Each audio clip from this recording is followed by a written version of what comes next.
Plans to build a sewage treatment facility in Jerusalem's polluted Kidron Basin has suffered a setback after a Dutch company withdrew from the project because it is over the green line.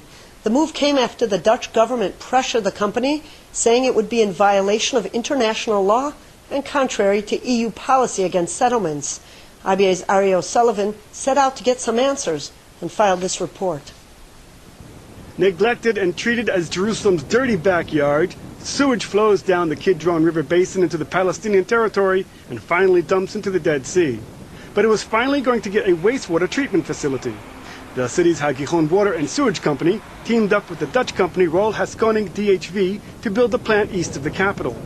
But just as it progressed, the Dutch government, who have been major backers of the European Union's new policy to boycott companies working over the Green Line, pressured DHV to pull out of the project. This decision by this Dutch company makes no sense, not economically, not legally, and certainly not in terms of European policy, which purportedly wants to serve Palestinian interests in this part of Jerusalem, while in fact it deprives them of the most basic services which they deserve and which we obviously want to provide to them. So what's their plan? What are they saying here? That Palestinians should be left to themselves without any services until the day we find a permanent peace deal between the State of Israel and the Palestinian Authority?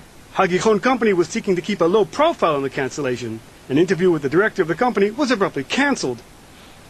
The company Haskoning DHV issued a statement saying, "In the course of the project and after due consultation with various stakeholders, the company came to the understanding that future involvement in this project could be in violation of international law.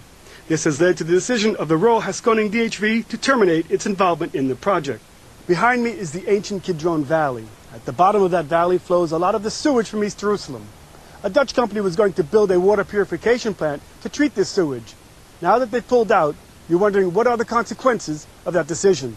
International law experts say the move was hypocritical on the part of an EU nation, and engaging in contracts over the Green Line certainly did not violate international law.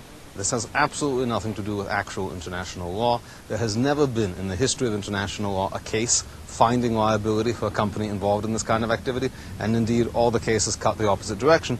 What the Dutch were really doing was threatening this company with bad publicity. That is to say, they were threatening them with a criminal prosecution which requires lawyers, attracts lots of negative attention, and in this case the process is the punishment. So the Dutch company would almost certainly have been vindicated in court, but after drawn out and embarrassing proceedings. So the Dutch government is simply threatening to use international law to bully, in the name of international law, to bully these companies. Ironically, while the EU actions may have been motivated by efforts to take measures against Israeli settlement activity, the ones who suffer are mainly the Arab residents of the city. From Jerusalem, this is Ari O'Sullivan for IBA News.